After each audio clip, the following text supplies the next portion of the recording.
L'intérêt pour le territoire, d'abord, il faut revenir déjà au territoire. Notre territoire, effectivement, est un territoire d'exception. Hein.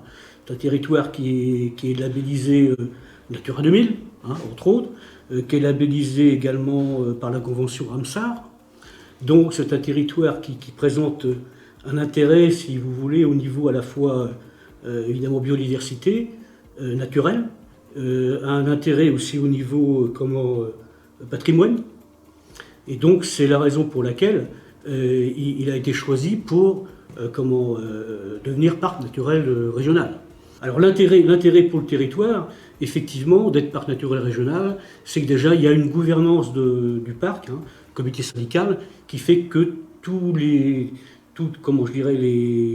les élus, les habitants participent à la gestion de ce parc. C'est un des éléments importants. Eh bien, une fois que le territoire est parc naturel régional, il y a un certain nombre d'actions qui se mettent en place avec le parc. Par exemple, la gestion des haies. Ça, c'est quelque chose qui est ancien et qui fonctionne bien. Si on veut parler du patrimoine bâti, il y a aussi une aide à la rénovation de certains bâtiments. Alors, pas rénovation n'importe comment, mais rénovation en particulier de notre patrimoine bâti en Bauge. Hein, on a un très beau patrimoine bâti. Donc ça, c'est très intéressant. Ça va directement aux habitants. Les habitants en bénéficient donc eux-mêmes.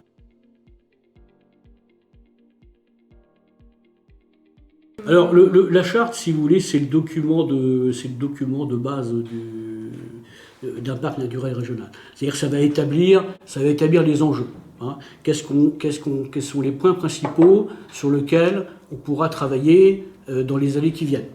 Déjà, cette nouvelle charte, évidemment, elle est dans la continuité de la première, hein, qui a démarré donc en 2010.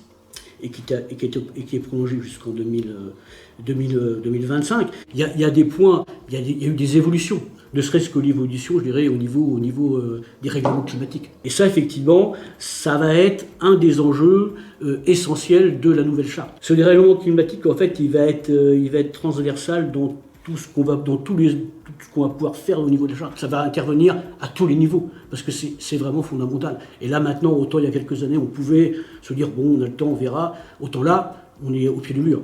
Et véritablement, il va falloir vraiment intégrer ça.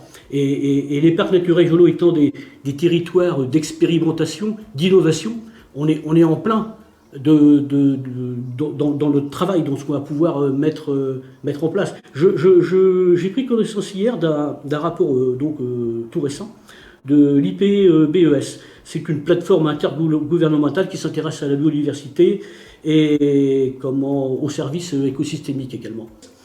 Et ce qui est intéressant surtout, c'est que il se pose la question qu'est-ce qu'on peut faire, comment on peut faire.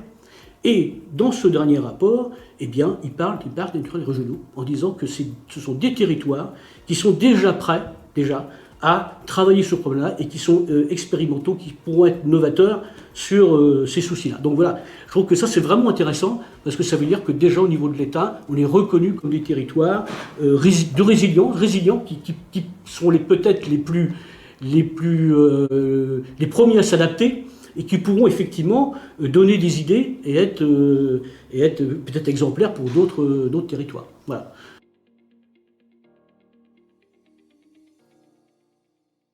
On a eu un certain nombre de réunions, de nombreuses réunions. Alors des réunions évidemment avec les élus, hein, sur les différentes communes du territoire.